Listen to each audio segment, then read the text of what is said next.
como é difícil esse Palmeiras perder. O Palmeiras só perdeu 2 jogos na temporada.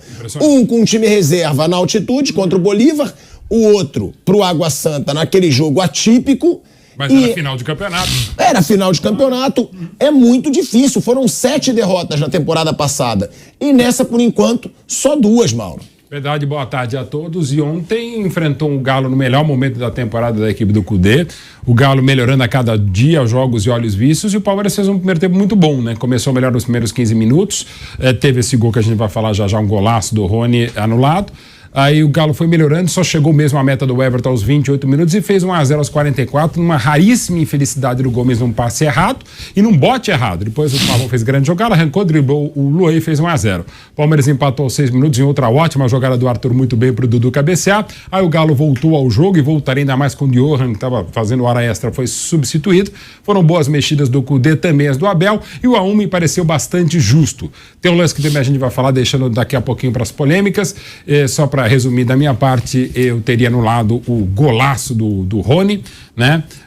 Daquele jeito, ou talvez tivesse até dado o gol, né, como palmeirense e tal, porque o gol foi muito bonito, o terceiro de baque do Rony, mas eu ia falar, olha, estava impedido, mas foi tão lindo e foi tão pequeno impedimento que eu vou dar esse gol, depois eu dou um pênalti pro Galo. Ele teve a chance de dar o pênalti pro Galo na segunda etapa, mas naquele lance que eu acho que a gente discute demais só no Brasil. Daqui a pouco a gente fala, eu não marcaria o pênalti, que pra mim a bola primeiro desvia no Gomes, é um tiro a 300 por hora do Hulk, a bola desvia no Gomes, bate no Max Rocha, não acho que é um movimento antinatural, se ele fosse um boneco de Olinda ou um Playmobil, para não deixar o braço daquele jeito. O fato é que dá para discutir os dois lances. Agora, indiscutivelmente, foi um ótimo jogo de duas equipes que superaram mais uma vez o gramado muito ruim, e nisso o Abel Ferreira tem razão em reclamar. Ele até cita reclamações históricas há mais de 30 anos do mestre Tele Santana, de grande história tanto no Atlético quanto no Palmeiras e no futebol brasileiro, mas o Abel foi muito mal ao tirar o celular do repórter. Aqui não tem corporativismo algum, apenas o direito à liberdade de expressão, de profissão, e do fato, o Anderson Barros, não sei o que ele estava reclamando, até imagino com o quarto árbitro, o Abel não podia dizer que ali era uma coisa privada, porque era exatamente numa zona onde todo mundo tem acesso, ou todo mundo da imprensa tem acesso. O Abel depois pediu desculpas, mas foi muito mal no lance. De geral, o Palmeiras foi muito bem, jogou muito bem, ainda mais num gramado que não é fácil, tanto para o Palmeiras quanto para o Atlético, e com o adversário qualificadíssimo como o Galo do Cudê. Ô Vamp, como disse o Mauro Betting, foi uma boa atuação do Palmeiras. Também foi uma boa atuação do Galo. O Atlético Mineiro tinha 5 vitórias consecutivas. Eram 5 vitórias consecutivas do Atlético Mineiro. Agora chega aí a esse empate com o Palmeiras. O Atlético Mineiro que vai brigar lá no topo da tabela e já chegou, né? O Atlético Mineiro tá na 4ª colocação, o Palmeiras em segundo, são 16 pontos do Palmeiras, 14 do Galo. O Galo tá ali atrás do São Paulo com 15 e o Botafogo se mantendo na liderança com 21 pontos. Do jogo ainda, porque a gente vai falar com certeza, né, do tapa que o Abel Ferreira deu no celular ali, de um repórter. Vamos falar também desse polêmico gol do Rony, lindo gol. Aí muita gente, mas pela beleza não deveria ter sido, foi por muito pouco. Eu discordo, tem que ser anulado. Se tá impedido, tá impedido. Tá impedido.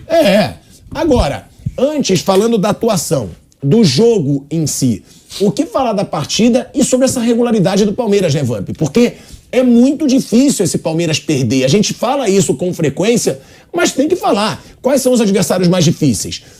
Provavelmente para esse Palmeiras é o Flamengo em casa, se o Flamengo resolver jogar bola, que não joga, e o Atlético Mineiro em casa, que são esses dois times que têm um elenco pesado, como a gente costuma falar. E aí, mais um jogo contra um baita time fora de casa que o Palmeiras não perde. Boa tarde, Tico, meu parça Nilson, Mauro César, Mauro Betti. É verdade, a gente tava fazendo um canelado aqui, né, e deu tempo de sair, viu, 30 minutos do segundo tempo e depois os melhores momentos, né. Viu o lance do Rony também, estava impedido, né, foi um golaço, mas traçado as linhas ali, estava impedido, é impedido, então faz parte da regra. Em relação ao jogo, o gramado, todo mundo reclamando, né? O gramado do Mineirão tá horrível mesmo, né? O Cudê fala isso depois, o próprio Abel, para dar uma condição de jogo melhor. E há um equilíbrio muito grande nos últimos duelos entre Palmeiras e Atlético Mineiro, muito empate também, né, mano? Acho que é um 7. Muito, impressionante. Né? Muito empate. Toda hora empate. Até naquela Libertadores lá foi empate e saiu por causa do gol fora de casa. E na última passada foi nos pênaltis.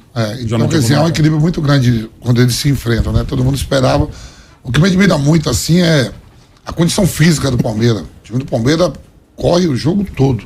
E não tá poupando. Não, corre, não. Aí tava comentando, eu saí daqui, a cena ali do meu primo, tava vendo o jogo, olha a condição física desses caras. Não para, correria, intensidade a todo tempo, o gramado não tava legal.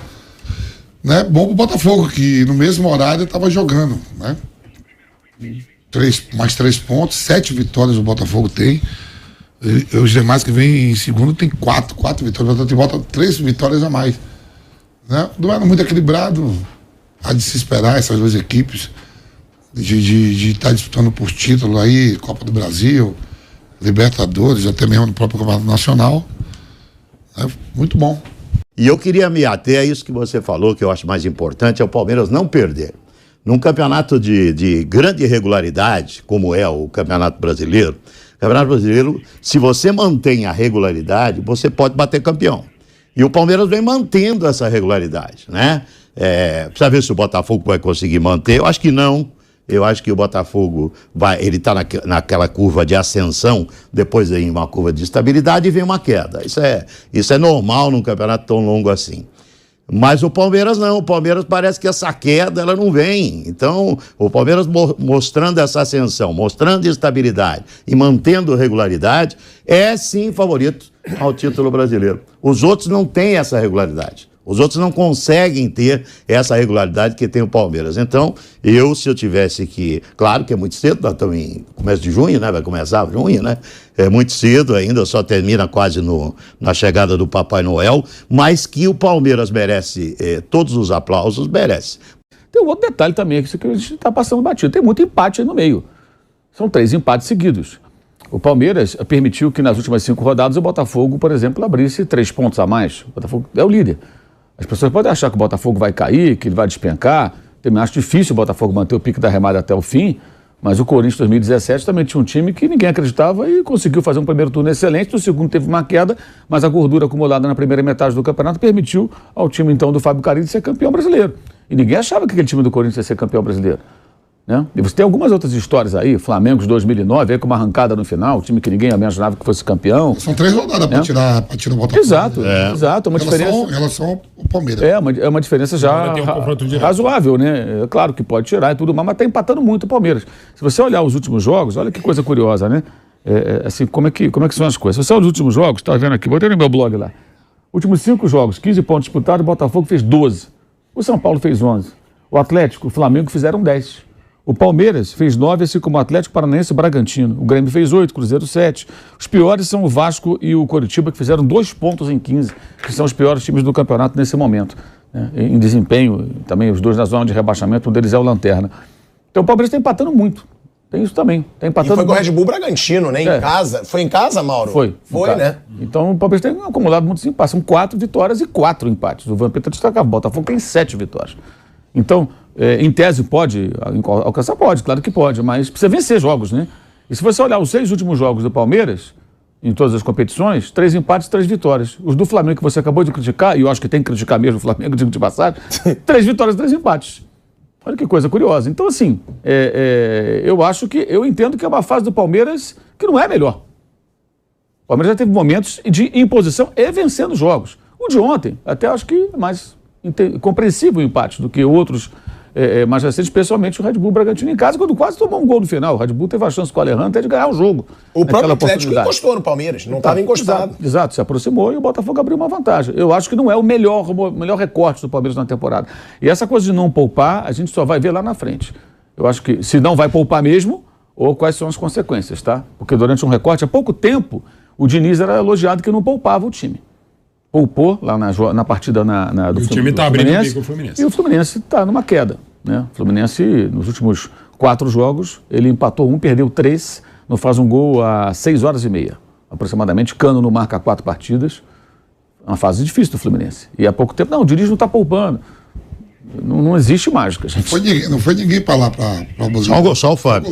Provavelmente ele vai poupar contra o Fortaleza, né? Provavelmente ele vai poupar contra o Fortaleza. Assim, né? Descansou e não adiantou tanto assim no jogo contra o Corinthians ontem. O time foi derrotado, independentemente do primeiro tempo ter sido melhor e tal. E essa coisa, não, mas foi o time reserva. Foi o time reserva. O River Plate também foi o time reserva e perdeu, né? O Flamengo também perdeu para o Alcas. Ano passado o Corinthians perdeu para o Always Red. O São Paulo do outro ano perdeu para o Binacional, tudo na altitude, não importa, botou reserva, titular, até a camisa do Fluminense não foi, né, usaram do ano passado, mas jogou e perdeu, é o elenco, é assim, o fato de botar reservas ou não, assim, é um registro que deve ser feito, mas é o Fluminense, 4 jogos sem vencer, com derrotas seguidas, 3 seguidas, e que não consegue fazer um gol às 6h30 aproximadamente, que é um negócio impressionante, um time que estava fazendo 7, 5, né, de repente a fonte secou. É a fase, eu acho que sim, é um recorte ruim do campeonato. Ninguém tem essa... Pode ser o cansaço? Você acha que por não... Pode ser cansaço, o Fluminense tem muitos jogadores veteranos, uma queda de rendimento, algumas lesões, isso vai acontecer com todo mundo. O próprio Botafogo, ninguém vai se surpreender se amanhã o Botafogo tiver 3, 4 jogos ruins, é normal que aconteça, não dá para ficar o tempo todo. Para mim o que mais me espanta é o Vasco. Só joga uma competição e não consegue fazer nada. São 11 jogos, 7 derrotas, 1 vitória e 3 empates. É um horror. E entre esses empates tem o ABC, que resultou da eliminação dos pênaltis na Copa do Brasil. O Vasco jogou sábado, vai jogar segunda-feira que vem no Maracanã com o Flamengo. 9 dias. Assim, o time tem a obrigação de apresentar algo mais, né? Que é a antítese desses que corre para lá, corre para cá, viaja, joga na altitude, joga no nível do mar, põe reserva. O Vasco não, só joga uma competição, né? E tem um negócio aí também, né? Que aquele time lá deles, lá da Alemanha, o Hertha Berlim, que é do 777, foi rebaixado. E o Genoa estava na 2ª divisão, subiu agora. Então, essa empresa tem uma afinidade com o negócio de Série B. E o Vascaíno não aguenta mais Série B. É sério, não é zoeira. Teve até manifestação. Em inglês. Você viu? Torcedores do Vasco protestando em inglês, porque os caras são de fora. Já mandou, aliás, parabéns ao torcedor do Vasco protestando em inglês. Isso é um progresso em matéria de protesto. O Vasco ainda está acostumado a protestar há muito tempo, porque o Vasco só dá motivo para isso, e tem que protestar mesmo, em inglês, em javanês, na língua que quiser lá, porque realmente, pelo amor de Deus, hein? É demais.